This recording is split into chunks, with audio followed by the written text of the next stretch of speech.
ஒரு சிறிய எறும்பு தினமும் ஒரு பெரிய அரிசி தானியத்தை எடுத்துக்கொண்டு தனது கூட்டிற்கு செல்வது வழக்கம்.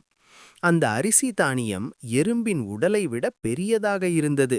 ஒரு நாள் அது அந்த அரிசி தானியத்துடன் ஒரு சுவரை ஏற முயன்றது. ஒரு படி ஏறியது, கீழே விழுந்தது. மீண்டும் முயன்றது, மீண்டும் விழுந்தது.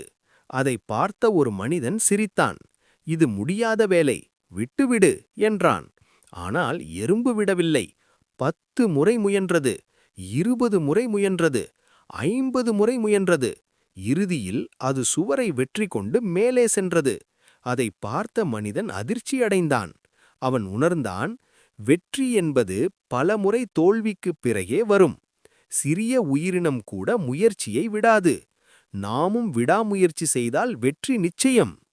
நீதிக்கதை: விழுவது தவறில்லை, எழாமல் இருப்பதே தவறு.